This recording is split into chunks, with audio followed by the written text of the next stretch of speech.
Hello, and welcome to the first episode of Councilor Davila's Podcast. Thank you for joining us. In this podcast, we're going to be talking about what is happening in your local city government. We're also going to be talking about happenings throughout the community and interviews with local personalities. Before we go on, take a quick moment and click the subscribe button right here. So that way you can stay connected into what's happening in the city, and that we can notify you when we have new videos and new information to share with you about your city and your local government. My friends, I am happy to say that in the City Council, we passed the fiscal 2026 budget. This year, the budget is going to be $985 million. The good news is that we're going to keep all the services. Nothing's going to be affected. In conjunction with the administration, we eliminated 13 positions in an effort to keep the budget within limits and to keep it balanced so it doesn't grow too rapidly. I'm very proud of the work that we did on that, because you do deserve your services and you do deserve a balanced budget. I'm also to say, my friends, that in the City Council, the Sustainability and Environmental Committee is working on a Woodland Ordinance. Here in the city of Springfield, we have pockets in which you have isolated, less concentration of trees. Recently in the paper this Sunday, I want to share with you, there was a good story. It's called Suffering by Degrees. And this talks about an urban heat island effect. Basically what happens is in areas in which you have less tree concentration, the heat gets trapped in the asphalt and the concrete, and is often released at night, making the nights much more hotter, and it's an awful thing for asthma. Unfortunately, here in the city of Springfield, we have the highest asthma rate in the city of Springfield. And having hot air is really not good for asthmatic people and people with lung disease conditions. You compare that to other areas of the city, which we have a much more higher tree concentration. It's called shade canopy concentration. The air is cooler and it feels better. The air feels better and it's actually healthier for you. So the purpose of this ordinance, of the Woodland Ordinance, is to ensure that significant trees, those are trees that are more than 4.5 inches in diameter, go through a bedding process before they get knocked down for private development.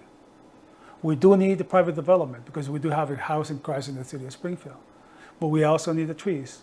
Otherwise, we won't be able to breathe. So we're working with that. I'm sure we're going to come with a fine compromise, something that makes sense on that. And so stay aware, because that's going to be a significant piece of legislation that is going to be passed in the City Council, which I'm hoping is in the near future. My friends, I'm also happy to say that the Health and Human Service Committee met to discuss the fentanyl crisis in the city of Springfield. You see, fentanyl is much more dangerous than any other drug. In fact, the use of fentanyl has surpassed the use of cocaine and heroin and marijuana. Fentanyl is so dangerous that if you just get it on your skin, it can overdose you. Unfortunately, our public service people, particularly police officers, are at great danger. There has been stories throughout the country in which police officers responding to calls come in contact with the fentanyl, it gets onto the fingers, and they accidentally overdose. We also found out that drug dealers here in the city of Springfield have working hours. What do I mean by that? So, for example, you have a park or you have a school, and you are dealing within, I believe, 300 feet of that zone. If you get caught dealing drugs, it's a drug zone, and these penalties are harder. But there's a loophole in the law. So if you're drug dealing between 12 a.m. and 5 a.m., you can be charged. That's nonsense. That's giving the drug dealers business hours. And here in the city of Springfield, we are not going to give them business hours. So that is why in the Health and Human Health Services Committee is working to close that loophole. We're looking to possibly do a home rule petition, which is going to be sent to the state, so that we can close the loophole and prosecute these knuckleheads and let them know that it's not acceptable to deal drugs in the city of Springfield. Stay tuned with that. That's also a significant piece of legislation that's going to come down in the pipes in the near future. Again, my friends, if you have not done so, I urge you and ask you to kindly hit here, the subscribe button, so that way you can stay connected with us into what's happening in the city of Springfield and any other episodes in the future. My friends, I'm also happy to say that the City Council passed the synthetically derived cannabinoids and synthetically derived cannabis products ban. See, here in the city of Springfield, in the state of Massachusetts, in the Commonwealth of Massachusetts, you could buy medical marijuana and you can buy recreational marijuana. If you buy medical marijuana, you need a medical license, just like a medication, and you go and you buy this prescribed marijuana, and it does work. I know lots of stories of people that they use it for anxiety, headaches, migraines, nausea, cancer treatment. It's a wonderful thing that we can use alternate medicine to treat you and your symptoms.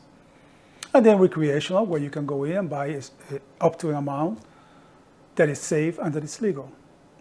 Oh, by the way, one of the problems that we have with marijuana here in the city that ties back to what I said about the fentanyl is that it's being laced, the marijuana that you're buying on the streets is being laced with fentanyl. And people overdose without realizing that there's fentanyl in the marijuana. So I urge you, be very careful. And so with going back to the synthetically cannabinoids, what some of these bodegas and gas stations have been doing is that they're selling the synthetically option of it. And they're selling them as lollipops, gum, gummy bears. And the problem is that the ones buying this are children. Children. And they're doing it without the consent and the knowledge of the parents. We in the City Council have closed a loophole. And now it is outlawed to sell these products, synthetically cannabis, without proper permitting. If the only place you could get them now is through a proper licensed dispensary. We need to protect our children. And we in the City Council will waste no time in doing so. For those people that continue to sell these products, the synthetically cannabis, there's going to be a $300 fine per offense. And we will close it down if we have to. My friends, I'm also happy to say that the City Council, the General Government Committee under my leadership, recently discussed the issue of unpaid code enforcement tickets. These are tickets that are given for quality of life issues. Well, in our investigations, we found out there's approximately $1 million in unpaid tickets out there. In a time in which the city needs money, in a time where the fiscal issues that we're having through the city and through the nation are real, it's not acceptable to leave money at the table. We're not close to the loophole, of course. Now, I'm also happy to say that the city has come up with a new software called OpenGov. You see, part of the problem was that departments were not talking to each other. The left didn't know what the right was doing, and the right didn't know what the left was doing. So with this new program called OpenGov, we're going to be able to cross-reference and check so that one, we can collect the money, because the money is going to go into the city coffers. And two, people know that there's consequences, that you just can't do whatever you want in our city, that we value a quality of life, that we value a clean city. One thing that also came out of this meeting is that we're going to be publishing the repeat offenders and those offenders that repeatedly don't pay the tickets. We are going to publish them on the newspaper and on the city website. A little bit of public shame, and I think that's okay. Similarly to those people that do illegal dumping, because the city does. People need to know that that's not okay. So, my friends, again, if you have not done so, take a quick moment. Hit right here, the subscribe button, to stay connected with us. My friends, I thank you so much for joining us for our first episode.